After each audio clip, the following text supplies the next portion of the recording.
Mixed Design is your one-stop shop for custom clothing with a personal touch. At Mixed Design, we can help you tell your story through your wardrobe. Your imagination on a hat, shirt, pullover, or nearly anything wearable. And while you're picking out some custom clothing, check out the one-of-a-kind handmade soaps from the Bobcat Soap Company. Find us on Facebook and let us create custom swag just for you at Mixed Design.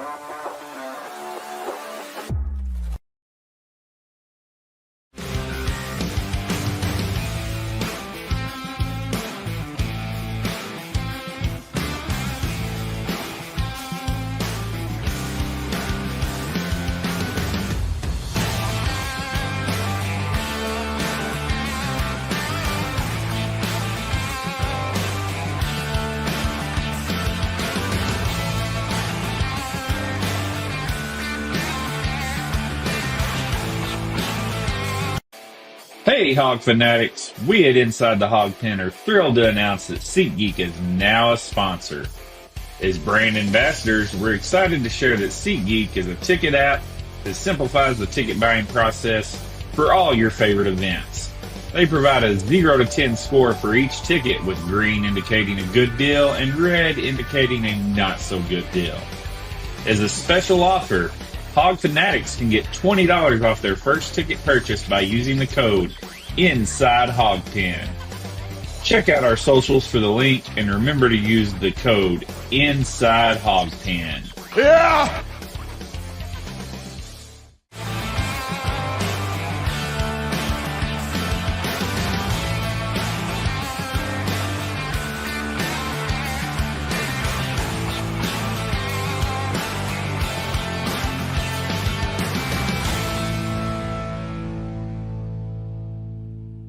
The following program is rated TV MAL. It contains strong language and is intended only for mature audiences. This is where the fun begins.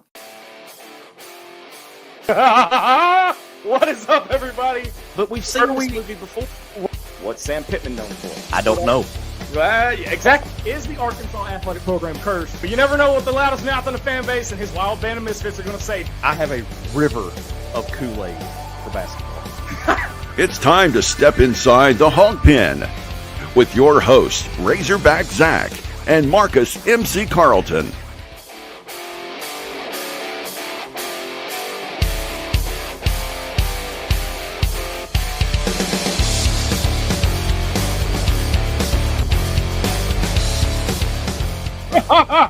Let me talk to you. What's up, everybody? Welcome to an all-new episode of Inside the Hawg Pen from the Mixed Design Company Studios, presented by Rock City Raps. I am your host, of course, from the Central Arkansas Hawg Pen, Razorback Zach, alongside my broadcast partner, buddy, and let's face it, professionally proven, the glue that holds the whole damn thing together, Marcus MC Carlton. What's up, dude? Hey, man, how's it going? Oh, I'm excited. I'm jumping excited for the show tonight because this is one of the biggest crossovers that we have been trying to do for a long time. Yeah. And it's finally happening. It's kind of historic, kind of monumental. It's huge. It's huge. We've got Matt Hart from Hog HQ going to be joining us here in just a minute. But I'll tell you, MC, it's been a wild week. To say the least, yeah. There has been a lot go down since last Thursday night, which was Thanksgiving. Hope everybody had a great holiday. I sure did. I ate too much. Might have thrown a couple things at the TV during the basketball game, but we're not going to talk about that. Why do you think I wear a hat? I could be bald under here after watching that. Yeah, but, they got a nice bounce back. They come back and beat Miami, and that's probably about as much basketball talk as you're going to get tonight. And, Zach, won't you explain to him why? Well, I honestly wish it was a lighter note. Yeah. But as many of you probably know, Arkansas sports media lost an icon this week in Bob Holt. And it's hard to hate that guy. He was a mainstay of asking the hard questions and bantering with bantering with the coaches and even at SEC Media Days too.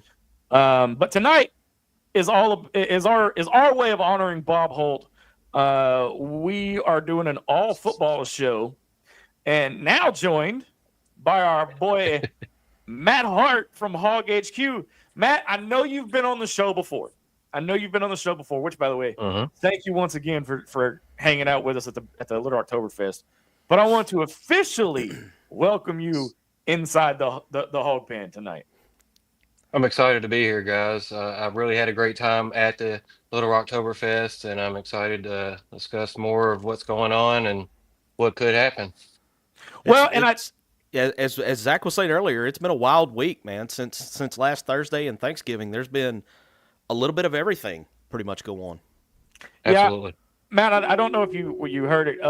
We're doing all football tonight. I know that our little description kind of says we're going to break a couple things down, but with Matt on tonight, I figured it was probably best to let our frustrations, along with the fans, their frustrations out for the 2024 football season. And guys, we'll jump off from there. Where do we start? Well, okay, I'll kick it off. I got to start out, honestly. I'm gonna use the sandwich technique where you have something good, you do something bad in the middle, and then you finish it up with something good. The first good is that they surpassed my preseason prediction. My preseason prediction was 4-8, and you end up 6-6. You know, you have to acknowledge that from last year to this year, at least in the win-loss column, there's improvement. So I have to start out by eating a little bit of crow because I mean I would have laid money on it if the right person would have asked about the 4-8. I was that convinced that there was not going to be enough there to get them up to 6-6. So I'll start with that. Well, and I mean, I'll eat crow too, I guess. Because I said 3-9. We didn't know what this team was going to look like. Right. Now there were a lot more questions than answers going into the season. You know, I think it's safe to say if you look at offensive stats from 2023 and compare them to 2024, there's huge difference. The Petrino effect is a real thing. But and we'll get into this a little bit deeper into the show, but here's the thing, MC. Moving the ball and having those offensive numbers jump is great. Yeah. It's fantastic. But it means absolutely dog poo if you can't get into the end zone. Yeah. I'll use this as an example. Last year, KJ was setting all those records, right? Right. What are you going to remember in 10 years about the 2023 season? Is it KJ setting all those records? Are you going to look? Are you going to look at the 4-8 record? Yeah, I'm going to look at the 4-8 because I'm a bottom line kind of guy. Yeah, Matt. What about you?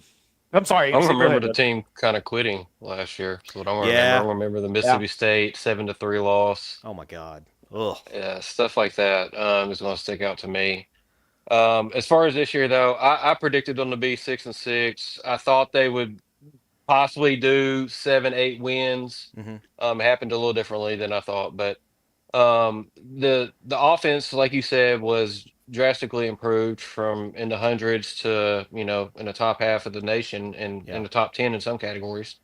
And the defense held up for the most part, except for an exception of a couple of games where I don't know what happened. I guess that somebody we were tipping our hand a little bit and they figured it out, and then we had to readjust on the bye week. But there was a lot of meat left on the bone with the penalties, the turnovers, players running wide open. But you can only hope with everybody being the staff expecting to be retained and Green coming back that he can grasp the offense a little more and we can progress and he can know that guy is going to be there as opposed to not even looking his way a lot of the time and having Petrino saying, "Why didn't you throw that ball?"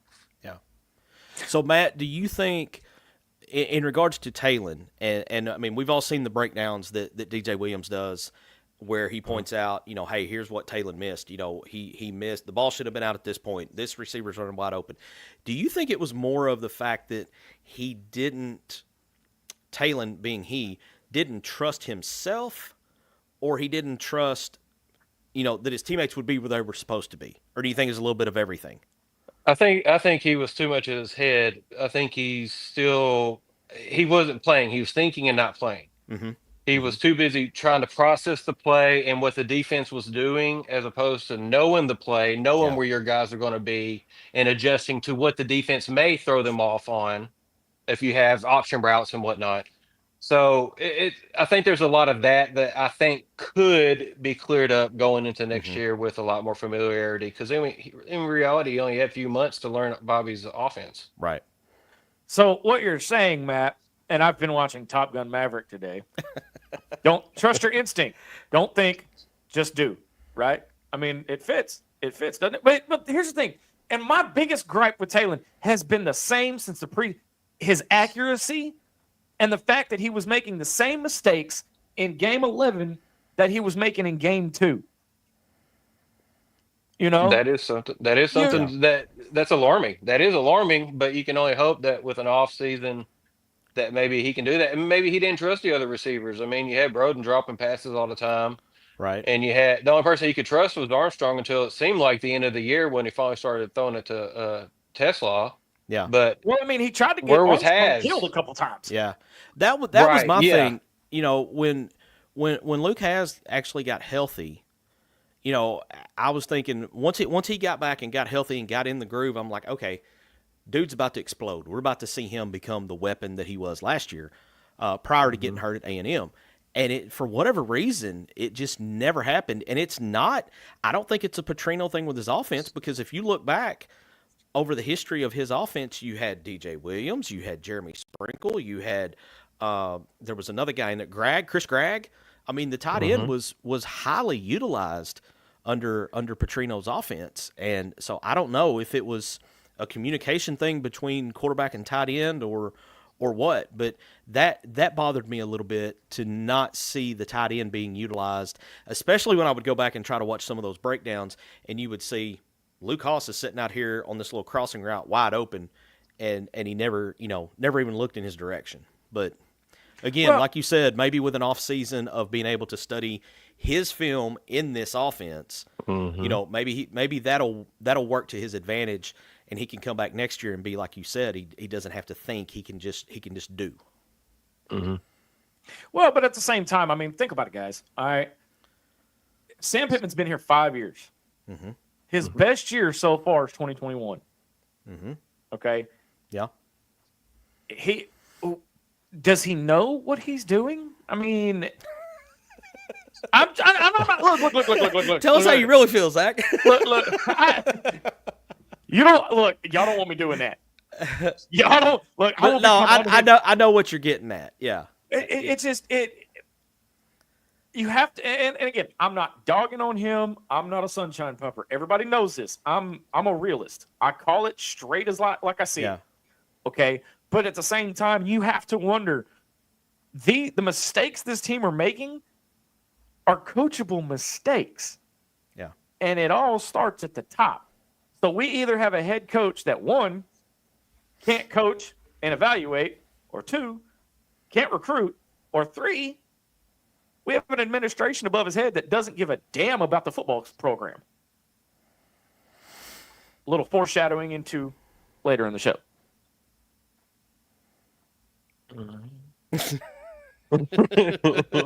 Have I rendered everybody speechless? Silence is acceptance. We'll just go with that. Yeah. No, yeah. I have. Hey, now in my defense, you did tell me to tell you how I really felt. Yeah. So. Well, and look, if there's anybody watching that follows my Twitter, they know my feelings. We're not even going to get into that. I have a problem with, was it 29-31 overall after 5 years? Mm-hmm. That's a bitter pill to swallow. And then when you get deeper into the stats and you see 14-28 in SEC play, 2-8 in the last 10 SEC home games, and you've been outscored something, I think it's something like 235 to 67 or something ridiculous like that. I mean, that's a bitter pill to swallow. I mean, it's hard to take that in stride when you've been a fan as long as I have, and you see, and I can't believe I'm doing this, but I'm going to defend Houston Nutt here. You know, Houston Nutt had a lot better results than what Pittman has had through 5 years. And, you know, we fired him after, I think, 10 seasons and with a lot better results than anything Sam has come close to. And so it's just kind of hard to, you know, it's a head scratcher. Nutt won the West 3 times while he was here, by the way. Yeah. Now, granted, it was a different SEC. It was. But, I mean, you know, you still got those banners hanging up, and you still got those trips to Atlanta. But I don't know, man. I just... Well, so let me ask you this. And Matt, we'll start with you. Was your expectations a little high after the Tennessee win, or were they about the same as they were going into the season? I thought our win total, I predicted us to win 6, so I thought our win total was almost definitely going to be higher than 6 at that point. But I guess you could say I was drinking the Kool-Aid. I did. Yeah, but I mean, I also knew we had the big boys coming up, and they did what we pretty much expected them to do, except for Texas. That was a closer game than some thought. Mm-hmm. So, well, but you have to agree. The worst thing that this football team can do to the fan base, and we'll talk about this in a few minutes, is give them hope.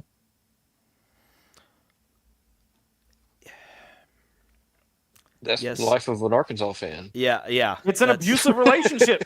Look, they break our hearts every year, and we keep coming back. We fans, and I'm including myself in this. All right, we're going there. When it comes to basketball, I'm the worst at this. When it comes to basketball, I'm a little more tempered at football.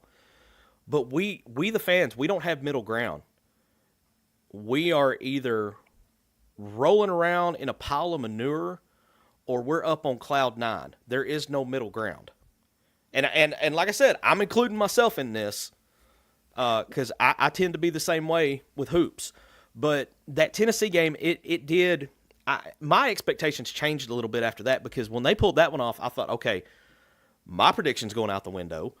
And, you know, I started looking at what was left on the schedule and thinking, God, man, if we could just find a way to beat Mizzou, you know, 7 or 8 should be a shoe-in at this point. Yeah.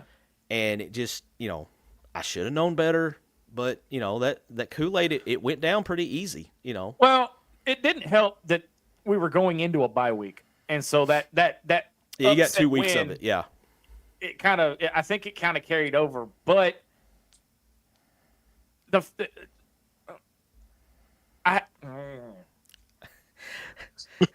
we're all trying to be a little bit reserved, and, you know, because, I mean, I've started enough crap all week on social media.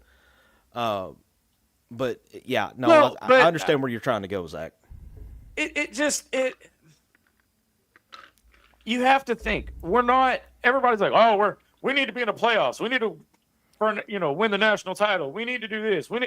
Look, how many times in how many years, MC, have we sat here and said we might be a perennial 6-6, 7-5 team? Not because we're mediocre, not because that's what we're settling for, but look at the competition around us.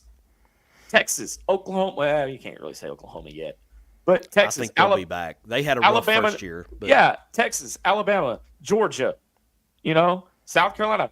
Freaking throw Vanderbilt in there. It's all those. It's all that. It's the level of competition, not the. And I'm not defending. I'm not defending that stance. I'm giving it a second, a different point of view. Right. It's not the mediocrity that everybody thinks that this program is. It's just the level. It could just be the level of competition around us. Well, and that's a fair statement. And Matt, I want your take on this, because this is where my head is. My head is not concerned with trying to be Georgia, Alabama, Texas or even Texas A&M. My problem is that it appears to me the program has been left in the dust by the other programs in the SEC that I consider us equal to, and that's the two Mississippi schools, South Carolina, and Missouri. Mississippi State is the only one that is still lagging behind us a little bit. Ole Miss is we're not even tasting their exhaust at this point because they're so far out ahead of us. South Carolina finished very strong, and there was a lot of talk about them being considered for the playoff because of the way they finished the season. And then Missouri has we're 2-9 against Missouri since they came into the league, or 1-10, whatever it is. 1-10. It's pathetic, whatever it is. But those are the schools that I see no reason why we should not be able to accomplish what those schools are accomplishing. Well, what do you think, Matt? Let me add before you answer, Matt. I'm going to add to his. I'm going to add to your question, MC. Yeah. Do you kind of feel like, from a fan's point of view, that the football program, you got the basketball program reaching new heights, you got the baseball being consistent, all the other sports are being consistent except for women's basketball. Do you kind of feel consistent? Well, for the wrong yeah, that's true. They are consistent. Fair enough. But do you think, in your opinion, do you think that from a fan's point of view that the football program is kind of stuck in the 20th century under Frank still, and it has just kind of stalled out? A little bit, and I think a little bit is PTSD from Bobby's first trip around here. Yeah, because we've fallen off since then. Look at everything that's happened since then. Our biggest year was an 8-win year, 9-win year, if you include the bowl win. That was 15, wasn't it? Well, Sam's 21 year, Oh yeah, Sam's 21 year. Yeah, and it's tough because the game has completely changed. Everything around the game is completely changed. You got the NIL, which you literally are purchasing players, and you have schools that are outbidding for freshmen, paying what a lot of schools are paying for starters in key positions. They're paying that level money for freshmen to keep them from going to other schools, essentially. Yeah, because they're not really using them. It seems like maybe the kid didn't pan out. Who knows? But you have those types of situations. It's kind of becoming the way the NFL is, and the kids are getting paid as much or more than NFL players. So it's how much people want to give into your program. So it's how much momentum your program has. Ole Miss has got Lane Kiffin. If anything, he's going to troll and put his name out there.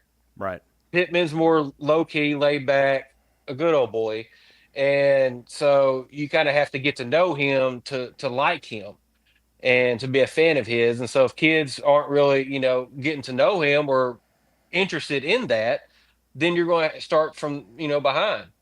And Kiffin, he's out there so people know that name and they're associating it with winning and, all of his pedigree and where he's been. So I think you have a lot of those things going against you. Missouri had a huge influx of money last year in the offseason that contributed to their class. Yeah. Albeit you could say it didn't pan out, but they did beat us. So you have a lot of that going on, and you kind of have the opposite with Arkansas. They're in a situation where you have a small amount of boosters that are wanting to contribute, and they're wanting everybody that gives away money, especially when it's your money and not corporate money. You're going to want a return on investment in some fashion, and they're getting tired of seeing kids walking away after 1 year when they got tens to hundreds of thousands of your dollars. Yeah. And I think you're starting to get a little bit of bitterness, but you do have the school's revenue sharing about to start, so that's going to help out some. But I would venture to say that's just going to add to how much more they're going to pay the kids. Because I would have ventured to say that the other schools are going to continue the booster programs that they have and just add that on top of it. Yeah, that's we have talked about that in previous shows, that the revenue sharing may help a little bit, but I don't think it's going to be the savior that some people are claiming that it's going to be, because the collectives are not going to go away just because the revenue sharing is kicking into place. So for easy math, let's just say Ole Miss has $50 million in their collective. I know they don't have that much, but we're going to do it for this example.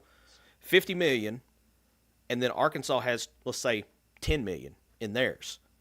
All right. Well, they're going to have equal revenue sharing because that's going to come from the SEC.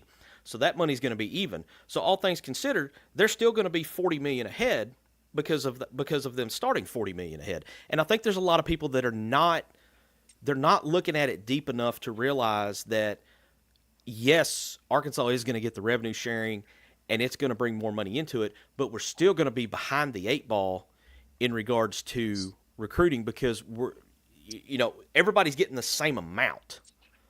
And it's not, what you had prior to getting that amount in, people who had more than Arkansas at that point are still going to have more than Arkansas. That's just the numbers are all going to be inflated. Mm-hmm. All right, we are going to step away. We got to catch our breath. But there is more football talk, and we're going to touch on this NIL rev sharing and how it could impact everything. And more coming up on Inside the Hawg Pen on the Sideline Radio Network. Back right after this.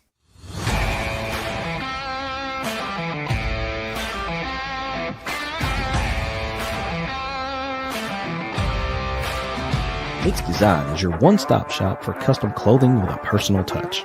At Mix Design, we can help you tell your story through your wardrobe. Your imagination on a hat, shirt, pullover, or nearly anything wearable. And while you're picking out some custom clothing, check out the one-of-a-kind handmade soaps from the Bobcat Soap Company. Find us on Facebook and let us create custom swag just for you at Mix Design. Hey, Hog fanatics! We at Inside the Hawg Pen are thrilled to announce that SeatGeek is now a sponsor.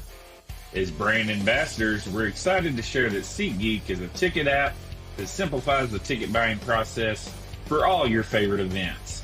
They provide a 0 to 10 score for each ticket, with green indicating a good deal and red indicating a not so good deal. As a special offer, Hog fanatics can get $20 off their first ticket purchase by using the code INSIDEHOGPEN. Check out our socials for the link and remember to use the code INSIDEHOGPEN. Yeah!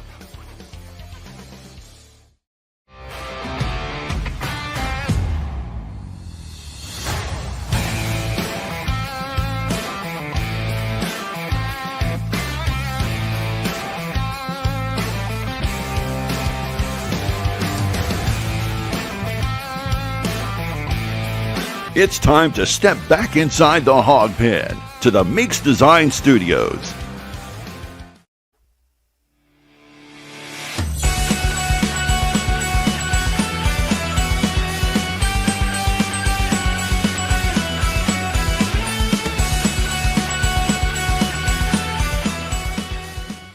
All right, welcome back to Inside the Hawg Pen on the Sideline Radio Network.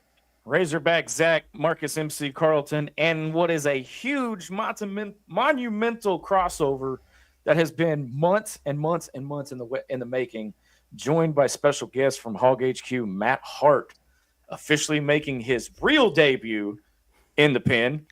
Guys, I want to first off, guys, for those of you that are listening, if you guys want in on the action, leave us a question or comment in the Cam Productions live fan feedback, and we're going to try to get to you as fast as we can. I want to bring some of these in, and we'll just start with Royalty, MC. Yep. Casey's up in the house. What's up, Casey? James Harris says, good evening from Seven Oaks Steakhouse and Seafood. Sorry. As I live and breathe, he's alive. Yeah. The beard is in the house. Welcome MC's to the party, pal. And here we go with some of the good comments here. Eric Jernigan says, believe it or not, I'm cautiously optimistic for next year. I remember Petrino's first year, and I remember the giant leap forward we took in the second year. I want to see that again. Maybe. Hopefully. I have an addendum to that. If you remember back, one of the main reasons there was such a big jump was you went from a guy named Casey Dick at quarterback to a guy named Ryan Mallett. May he rest in peace. That was a bit of an upgrade. And the receivers. And the receivers. Yeah, you had the Warren kids and Joe Adams. Who am I missing? You had the 3 Warren kids, Joe Adams, and it seems like there was somebody else that I'm spacing on at the moment. Jarius Wright, Colby Hamilton. DJ was still there, wasn't he? Wasn't DJ Chris Williams Gregg. still there? Chris Gregg. Yeah.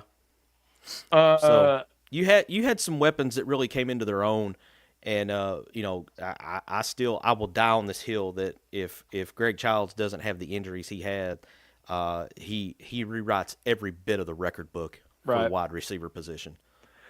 But Jonathan Parker says, do you think Green is a lock to be QB1 next season, or does Jackson push him out? I would say he's going to be a lock. Yeah. I mean, he was hand selected by Petrino, so I think that's who he's going to ride with. Yeah. Barring anything crazy, I'd say it's a lock, unless we see something spectacular out of KJ Jackson. But I'll be honest with you, I don't want another KJ quarterback. Look, I don't care. I don't care. I don't either. If it's the kid whose name I can't pronounce that has the brother at Tennessee. No, I'm not. Mila Kalikilaka. I'm not even gonna try to. There you go. That's why we brought Matt on the show tonight. That's what he said. I don't care who it is. I'm tired of leading the nation in fumbles. I'm tired of playing tough and coming up just short. I just want to win some stinking games, man. Yeah. Carrie Story says Mississippi State would be ahead of us if not for the untimely death of Coach Leach. That really threw their program into a mess when Coach Leach passed away. Now, I will say this, Matt, I saw earlier today, your partner in crime, Adam Hall, put up some NIL numbers for the conference. And Mississippi State's NIL numbers are actually ahead of Arkansas's, which is On3. Yeah, according to On3. And how accurate is that? I don't know. They know more than I do. But they went through team by team and had it 1 through 16. Arkansas comes in at 15 on NIL money. So I thought it was interesting that you had some teams that didn't have as good a seasons as Arkansas, well above them in the NIL. Oklahoma was well above them. Florida was well above them. Mississippi State was above them. I'm trying to think. There was one more. Vanderbilt was the only team behind us. But it was pretty interesting to see those estimates on the SEC numbers, where they ranked in the SEC and where they ranked nationally. I'm kind of skimming through this right now. All those schools we mentioned in the segment earlier that I think we should be able to compete with, both Mississippi schools, South Carolina, Missouri, all of those schools are ahead of us in regards to NIL money. Well, but at the same time, I mean, recruiting-wise, being second to last in the conference doesn't help matters at all, regardless of, transfer portal. The transfer portal is for me, and of course, what do I have to do with the transfer portal? Not a damn thing, but still. It's more like, okay, we've recruited all we can recruit. Let's go fill in the gaps with the transfer portal. Yeah. And I think you see different approaches there, because I think you see some that, try to fill their main holes with portal guys and then use traditional high school recruiting as a gap filler for whatever maybe they don't get through the portal. And it seems that that's more of the new model now is you let somebody else put all their chips in developing this player, and then they hit the portal and you go pick them up and you get to reap the benefits of somebody else's hard work by having a fully developed guy, high IQ guy, whatever it may be. You pull him out of the portal as your main recruiting point, and then you go find maybe not a 5-star recruit out of high school, but maybe you get a high 3 or a low 4, and you bring them in to be your filler. And it's wild to me how recruiting has changed, because I mean, National Signing Day was yesterday, and it was just kind of eh.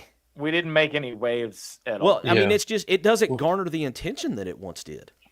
Yeah, you didn't have any coverage on ESPN or SEC Network like you used to have the whole day coverage and everything. You didn't have that. Back to your On3 thing, I will say I don't know their calculation, but it's just a rough calculation. I'd take it with a grain of salt, and I wouldn't take it for concrete as that's the actual order, because last year they only had one Arkansas player listed out of their top whatever it was 100 150 players, Yeah. and it was KJ, and they had him at like 500,000. Well, I'll tell you for sure he made a lot more than that, and there should have been other players listed on that roster or whatever you want to call it, that list that they had.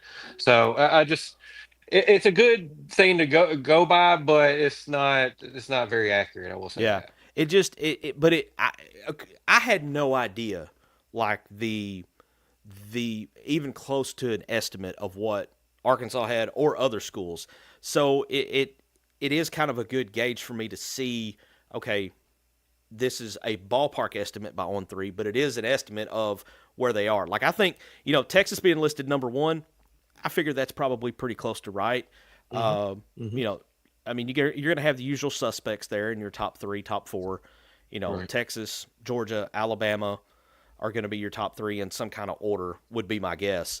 But it's, like you said, it's not a true blue number, and I don't know that, I mean, these collectives, they're not going to openly hand that info out either. Everybody's going to have it. It's not like a budget for the university that is public facing and FOIable. I mean, it's a private entity, and they don't have any rhyme or reason to share those numbers. Hey, real quick, the Beard has a question. Are the TG NIL rumors even remotely accurate? And for that, we will let Matt Hart have the floor and give us an answer. Well, what are the rumors? Because I haven't heard them. I hadn't heard those either. I've heard some rumors, but not on. Let's sum that up. Not on Green. I haven't heard anything. I haven't heard anything on Green. He's going to be taken care of. I wouldn't worry about it. Yeah. He's got Frank Fletcher in his back pocket. He's on radio all the time with Frank. At the end of the month with Bobby on the buzz. So he said $1 million.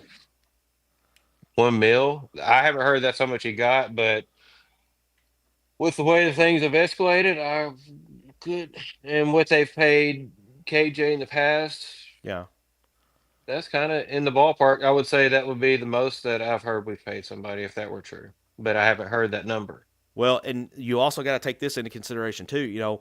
The scale of what guys are going to get paid. Take the revenue sharing out of it, but just straight NIL with what Dave Portnoy did with the recruit at Michigan. Given that quarterback recruit that flipped, I think, from LSU to Michigan, $12 million NIL is what's being reported out there. I mean, if that's the case for a kid that hasn't even stepped a single foot on campus yet, I mean, I could see where Talen's representation would go in and say, hey, we deserve $1 million. I mean, I don't think that's, that's with not asking for the moon. 6-6 record? Well, but he has proven that he could do it in the toughest conference in the country against the toughest competition in the country. Whereas this kid from Michigan, Ole Miss dropped 63 points on us. They didn't drop him on Talen. Dropped it on the defense. But again, he can move the ball, but it doesn't mean diddly crap if he can't get it to his receivers, or we can't hang on to it since we led the nation in fumbles. Which let me shift gears here real quick, and I want MC to kick this off. Oh boy, Let's talk about we're talking about the transfer portal. Yeah, we've had some big names so far, and some surprising names hit the portal. Yeah, and I don't think we're done yet. If you follow our, let's see, let me go this way. If you follow our buddy over here on Facebook, and you're good at reading cryptic posts, we're not done yet with guys hitting the portal. And I'll just leave it at that. Well, but guys, we've seen every year since this new transfer portal, because we've always had the transfer portal, but back in the day it was you had to sit out a year. Well, now you can immediately transfer. Well, and there was a lot more red tape to jump through back then as well, because I think back to Broderick Green transferring from USC back home to Arkansas. Apparently there was a sick family member or something. It almost didn't happen because it almost didn't get approved. And apparently that was a very legit, I think it was his grandmother or something that was dying basically. But now you can go in and you can just decide. I mean, we saw it early in the year. Guys would go on Twitter and say, hey, I think I'm going to redshirt because I'm going to enter the portal at the end of the year. And there was nothing that could be done about it. You know, the coaches had no authority to – I mean, this shocked me because this was the first time I'd ever seen players declare themselves to redshirt rather than them being assigned a redshirt. And it's just kind of a state of where we are right now. Mm-hmm. It's all because of the money. You've given them the money and their egos, and they think they're invincible and have so much power. And in a way they do, because they can't get benched. Right. Unless you have a lot of depth. Yeah. Mm-hmm. Well, but in a way, there's no MC. How many times have we said it this season? There's no loyalty to programs anymore. It's all about where I can get the most money. It's about the bag. It's about the bag. I mean, and that's the thing with Pitt is his philosophy of he wants guys that want to come to Arkansas. Would y'all want to come to Arkansas right now in the state of things? I mean, if you're going to pay me. I mean, let's just face it. I mean, that's what it is. If I'm looking at it and I'm an 18-year-old or I'm a dude in the portal, let's say I'm a G5 guy that I'm all conference player of the year and I'm looking to hit the portal, I'm not going to go somewhere just because that was my favorite team growing up. I'm looking at who's going to, make the biggest financial investment in me, because that's what it's about now. It's about me getting my bag. So Sam Jones comes in and he says the Razorbacks didn't have a talent parity. Oh, that's right, the first time. Or NIL issue this season. They had a lack of effort, execution, and fundamentals, and a coaching issue. Stating anything less is lack of accountability. I think he sums it up perfectly right there. I don't feel like this team quit as much as the team did last year. I mean, there were a couple times that I was just like, really? But it wasn't, 2023, I mean, they threw in the towel way early on the season. These guys, for the most part, I felt like the effort was there. Yes, I agree that there is a coaching issue. And I'm of the opinion that you can have all the NIL in the world, but once you get them here, you still got to have somebody that can coach them into being a team instead of being a bunch of very talented individuals. And on football, it's a big deal in basketball, but it's a much bigger deal in football to have the cohesive unit. And if you've got all these guys and you don't have a coach that can bring them together, not just build the camaraderie and the chemistry, but you have to coach these guys on how to do things a certain way, because I don't care what high school you're playing in, high school to the SEC or high school to the Big Ten, that's a jump that 98, 99% of the guys can't make without some kind of coaching. Okay, so it's December, right? Yes. What Christmas movie are they watching during halftime this year?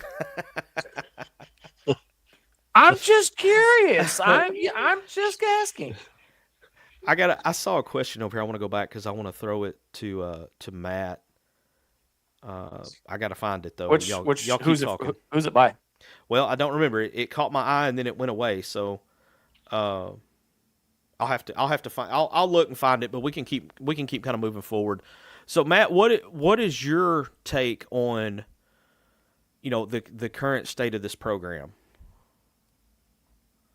I think the higher ups, being Yurachek and all of them, are doing kind of what they have to do financially with the way things are, and I feel like it's financially responsible to do it the way they're doing it.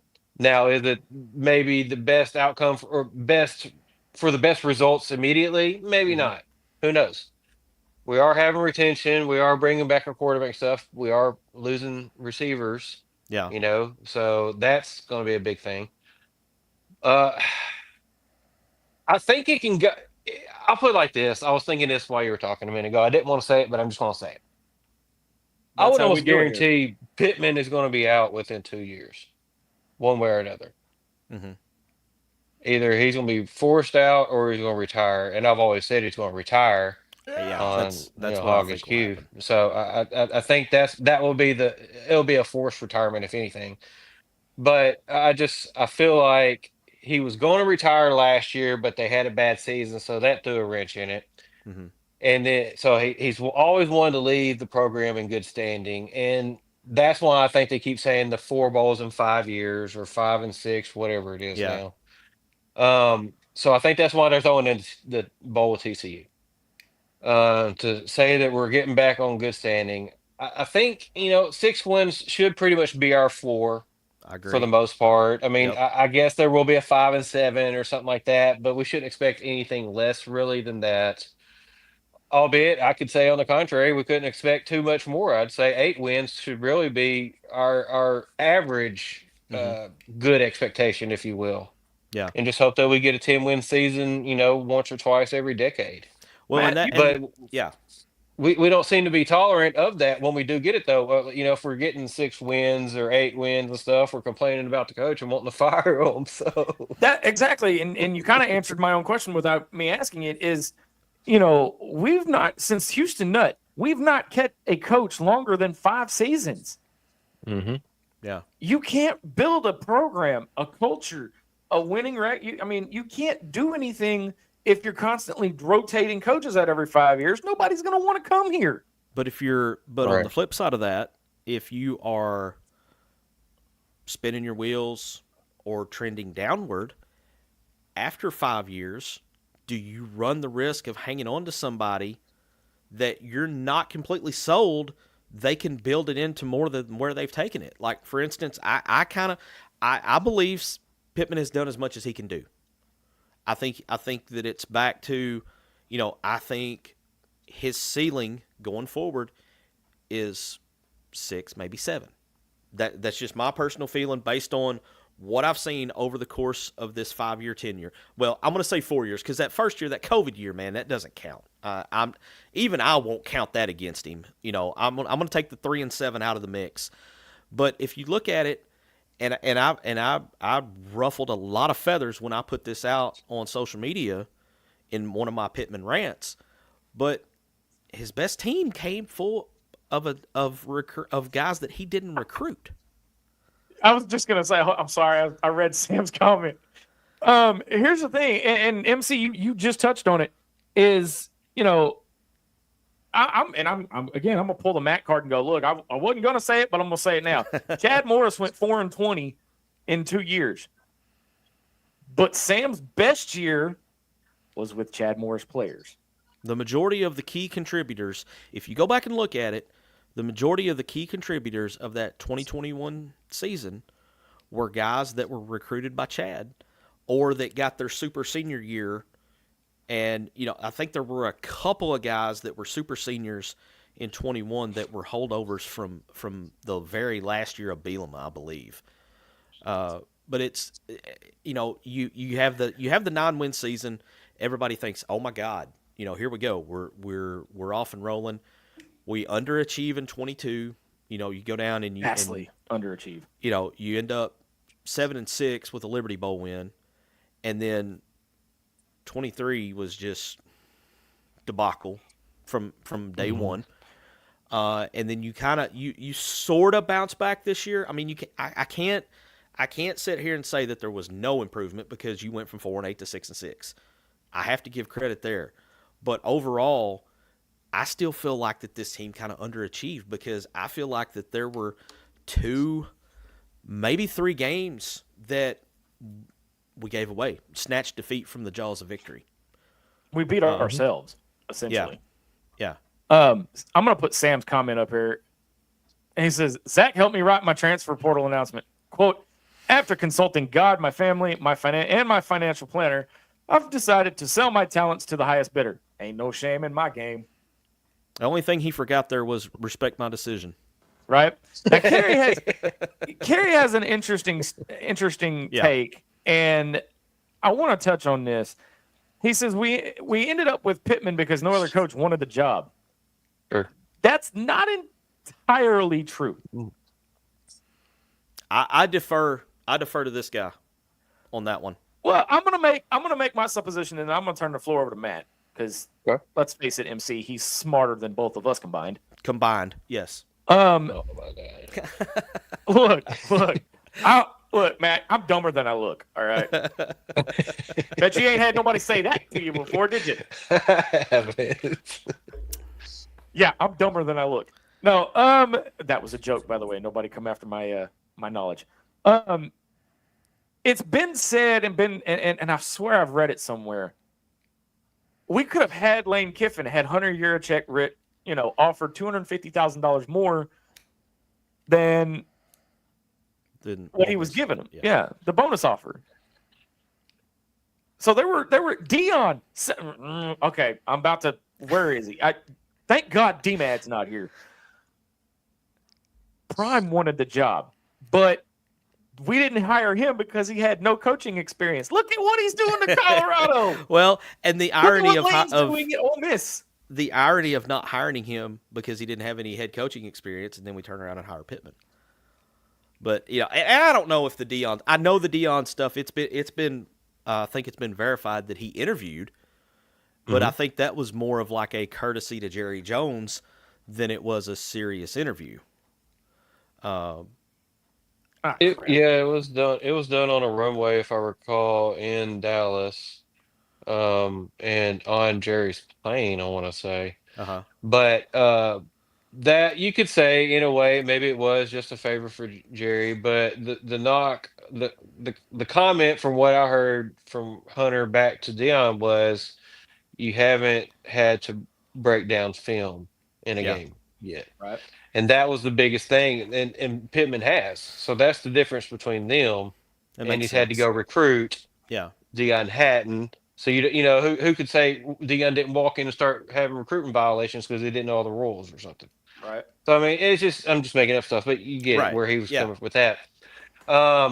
Lane Kiffin, very good point, Zach. That was one. That one was basically a gentleman's handshake agreement that he wasn't going to talk with anybody else, and he immediately started talking with Ole Miss. Did we not learn our lesson with Gus Malzahn?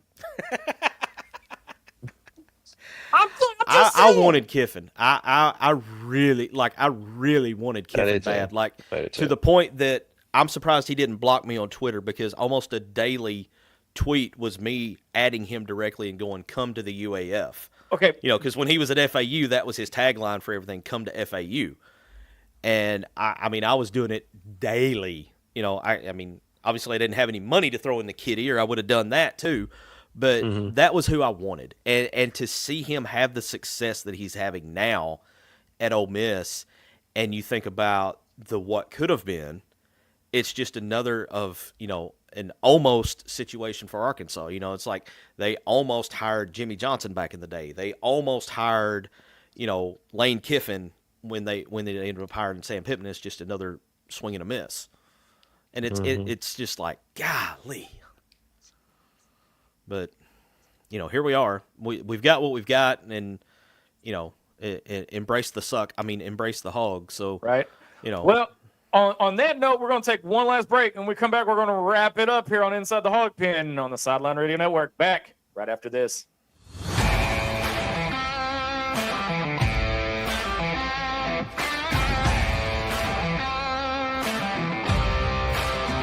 Mix Design is your one-stop shop for custom clothing with a personal touch.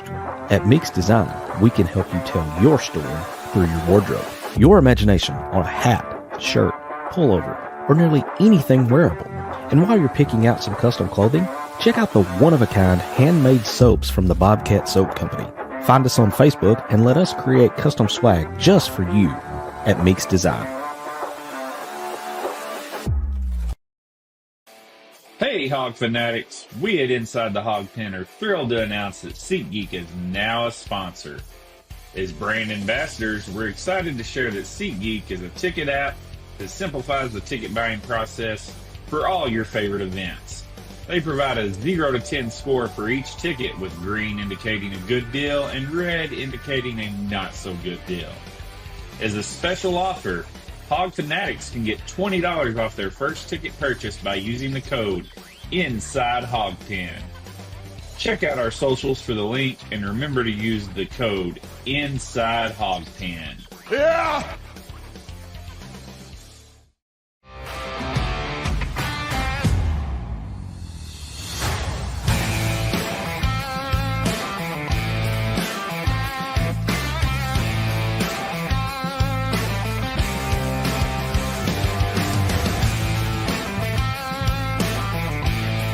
It's time to step back inside the Hog Pen to the Meeks Design Studios.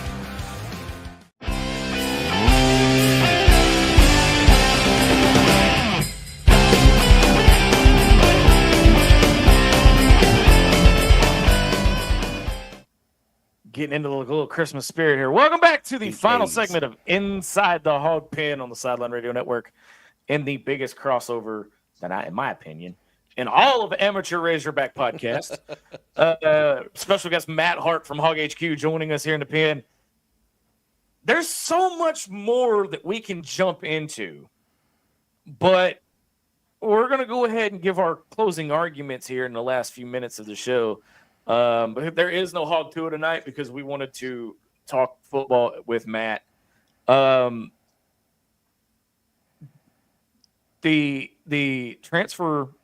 mass exodus, a transfer portal, whatever you want to call it. I don't think we're anywhere close to being done yet. Matt, we see transfers come out, leave programs all the time. The big names coming out: Isaiah Satania, Malachi Singleton, and a big name I'm not even going to mention coming up anytime now. Do you think that has something to do with Pittman re-signing and coming back? Or, I mean, what do you think? There are some things I can't say, but I will say I think some players may be seeking a bigger payday, and maybe some players may be seeking a bigger spotlight. So we can see what happens, and they may have somebody tell them they got a spot, and they may be just thinking they have a spot somewhere. So we'll see. I think a lot of it will be on offense. The remaining ones that do transfer out, I don't think it's going to be as big of an exodus as we've had in the last 2 years. Especially last year, I believe that was the biggest one. It was a little bit of a locker room problem, as a lot of people knew, and it was needed.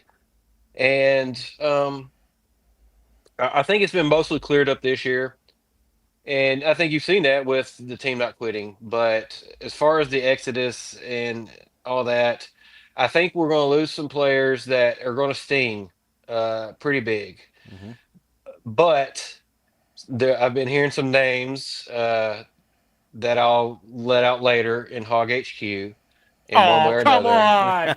But I'm hearing some big names from, let's just say, one name I've heard that could be a possible incoming transfer is from one of the biggest blue bloods, if not the biggest blue blood there is. So I see what you did there with that. Okay, sliding that plug in for your show. I like it. I see what you did there. I see what you did. That's smart. Yeah.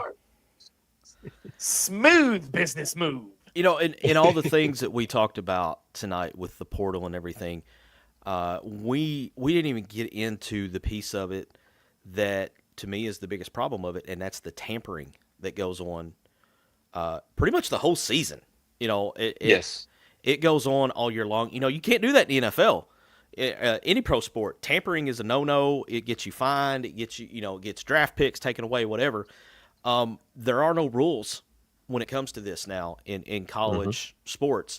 And I think that's a huge issue and going to continue to be a huge issue going forward, especially when the rev share comes in and whatever else happens with conference realignments or whatever.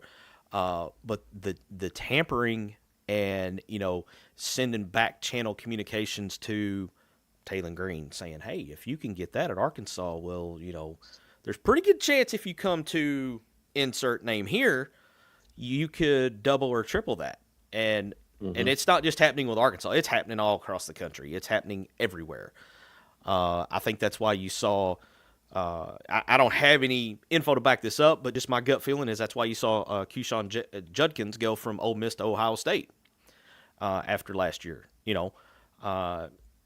It's just it's one of the ongoing problems that they've got to find a way to put some kind of parameters around it to where it's not just the wild, wild west like it is. But we can talk more about that on another show because I know we're out of time. But that's a huge element that is not really getting a lot of spotlight. Mm-hmm. Yeah. Mm-hmm. We got a few more last few bit of comments, but they're kind of coming after Matt a little bit. It says, we have a total of 15 receptions returning a wide receiver. This was a huge exodus, my guy. Probably biggest in Razorback history. Well, a lot of them were seniors and whatnot. You got Tesla and that. Satania's the only receiver that you've had leave so far. Brandon Laughlin wants to know, give us just one name. One name? Ty Washington. Well.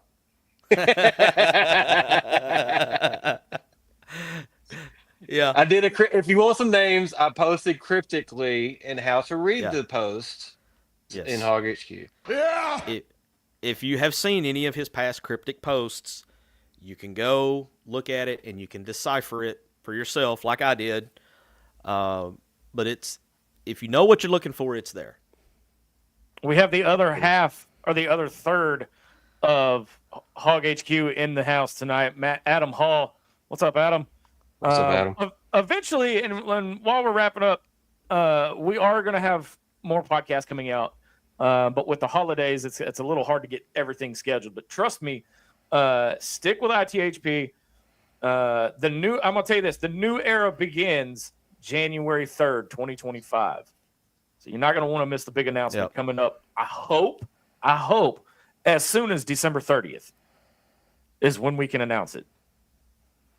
But, you want to do one more? Yeah, I just threw that one up there. All right, what we got? Kyler Gamlin, I'm sorry if I butchered your last name. I heard Luke. This is what he said he heard. I heard Luke Haas got an offer from Georgia, hence why he missed his radio interview as well. Don't know. Luke has not said. There's not been any kind of official release from Luke saying that he was entering the portal. Right. All right. So we're going to go around the table here, and I promise, Matt, eventually we're going to get schedules lined up where we can have ITHP and the full staff of Hog HQ on. Now you're talking massive crossover there, buddy. That's going to be huge. It'll be like the whole Hall of Justice sitting around the big table, Don't. You realize that would mean putting the Joker in the Hall of Justice. Well, fair. That's fair. Or the Penguin, depending on what day it is. But, Matt, we're going to go around the table, do final thoughts. What are your final thoughts on this football team? And give us your overall grade. Overall grade, I will give us a B-. And the only reason I give us a B- is because we drastically improved on offense. Even though we left a lot of meat on the bone, as I said earlier, we drastically improved with Bobby. We got him coming back more than likely. So I'm optimistic. I feel like we could turn things around, albeit we have a very tough schedule next year. Mm-hmm. I still think if you get some good receivers in, somebody like an Andrew Armstrong, like we found out of the portal from a JUCO, we can really, really improve on what we've done. I'm not saying we're going 10 wins or anything like that, but I just feel like we can really build something if we can just get a couple of key pieces in. Yep. MC, what about you? I'm going to go... Man, I was going to go one way, and then he brought up the whole improvement on offense, so I feel like I got to bump mine up a little bit. I was going to go C-. I'm going to go up to a C, and it's strictly because, like Matt said, the improvement on offense was there. You can look at the stats and see it. Now, a lot of people argue the only stat that counts is the win-loss column, but it was a step forward. You went from 4-8 to 6-6. I will acknowledge it's a step forward. Do I feel like that we still underachieved? Yes, I do. Like Matt said, there's a lot of meat left on the bone. I could take 2, possibly 3 games and be like, you could easily take these games out of the loss column, put them in the win if you change 1, maybe 2 plays. And in year 1 and year 2, I can stomach that. In year 5, it's a little hard to accept that those kinds of mistakes are still costing you wins. So I'll go with a C. I'll go with a solid C for it, average. And, just you got to keep the pieces together that you've got.